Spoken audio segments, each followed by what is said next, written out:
কুরআনুল কারীমের 4 নম্বর সূরা সূরা নিসার ভিতরে আল্লাহ রাব্বুল আলামিন বললেন, ইয়া আইয়ুহাল্লাযীনা আমানু লা তাকুলু আমওয়ালাকুম বাইনাকুম বিল বাতিল।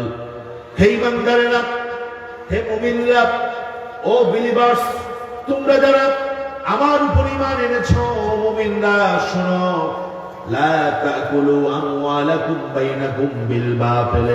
তোমরা পরস্পর একজন আরেকজনের মাল সম্পদ তোমরা অবৈধভাবে ভক্ষণ করো না। এই কথা যিনি কোরআনুল কারীমের ভিতরে আমাদের জন্য দিয়ে দিয়েছেন, উঁচু আওয়াজে বলেন তিনি কে?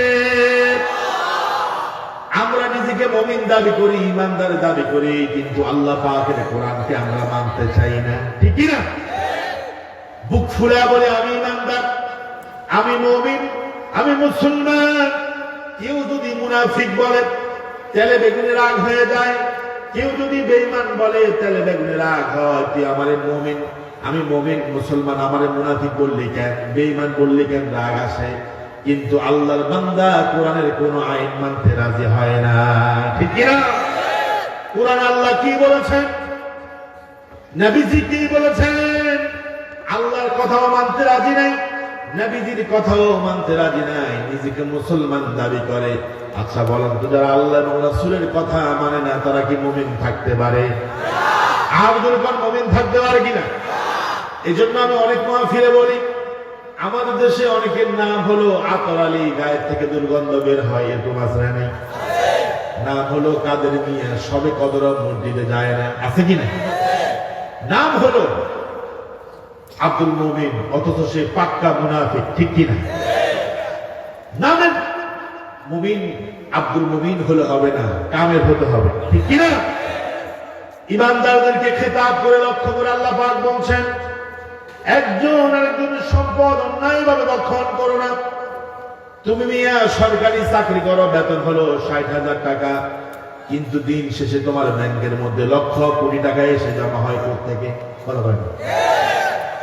তুমি পুলিশের কনস্টেবল, তোমার সব মিলে বেতন হলো ২৩,০০০ টাকা, কিন্তু বছর শেষে তোমার ব্যাংকের মধ্যে কোটি কোটি টাকা কোত্থেকে আসে? তুমি হলা ওয়াসার একজন কর্মকর্তা, ওয়াসার কর্মকর্তা, লন্ডনে তোমার ৩০টা বাড়ি হয় কেমনে? তুমি একজন সাধারণ প্রজাতন্ত্রের কর্মচারী, তোমার বেতন হলো ৩০,০০০ টাকা, ঢাকা শহরে তুমি ৫টা প্লটের মালিক, ইন্ডিয়াতে তোমার ৩টা প্লট আছে, অমুক জায়গায় তোমার জমি আছে। তাহলে বোঝা যায় এই সম্পদ তোমার অরিজিনাল সম্পদ না, অন্যের সম্পদ তুমি তোমার নিজের অ্যাকাউন্টের ভিতরে ঢুকে আছো, ঠিক কিনা? উত্তম চরিত্রের লোককে যতদিন আমরা ক্ষমতায় বসাতে না পারবো, চেয়ারে বসাতে না পারবো, কোশ্চিন করো এদেশ থেকে দুর্নীতি বন্ধ হবে না, লুটপাট বন্ধ হবে না, ঠিক কিনা বলে? চমৎকার করে বুখারীর হাদিস, রাসূল বলছেন, যখন অযোগ্য ব্যক্তিকে যখন গুরুত্বপূর্ণ দায়িত্ব দেওয়া হবে, নেতা বানানো হবে, ইদা উসিদাল আমরু ইলা গায়রি আহলিহি, তার যোগ্যতাই নেই অথচ তাকে নেতা বানানো হয়েছে, তার যোগ্যতাই নেই তাকে উপযুক্ত চেয়ারে বসানো হয়েছে, এটাই হলো দুর্নীতির প্রধান কারণ, ঠিক কিনা? আল্লাহ রাসূলের একজন সাহাবী সাদ ইবনে আমর আল-জুমাহি রাদিয়াল্লাহু তাআলা আনহু, ওমর রাদিয়াল্লাহু তাআলা আনহুর খেলাফত কালে ওমর বলছেন, সাঈদ, আমি তোমাকে হিমসের গভর্নর বানাতে চাই, হিমস প্রদেশের তোমাকে গভর্নর বানাবো। সাঈদ ইবনে আমর আল-জুমাহি বললেন, আমিরুল মুমিনিন, গভর্নর হওয়ার মতো যোগ্যতা আমার নাই, মেহেরবানি করে আপনি আমাকে এই গুরু দায়িত্ব দিবেন না। ওমর বলছে, তোমার যোগ্যতা আছে নাকি নাই আমি ভালো করে জানি। কারণটা হলো, বড় লোক কখনো নেতৃত্ব চায় না, ঠিক কিনা? বড় লোক কখনো নেতৃত্ব চায় না। আমার ভাইরা, যার যোগ্যতা নাই সে নিজেকে ফুটিয়ে তুলতে চায়, সামনে পিছনে অনেক নেতা কর্মী সে রাখে, কথা বলেন ঠিক কিনা? হযরত সাঈদ ইবনে আমর আল-জুমাহি বললেন, আমিরুল মুমিনিন, আপনি আমাকে হিমসের গভর্নর বানাতে চান, অথচ আমার ভিতরে এই যোগ্যতা নাই। ওমর বলছেন আমি তোমাকে নিযুক্ত করেছি, কথা নাই, যাও হিমসে চলে যাও।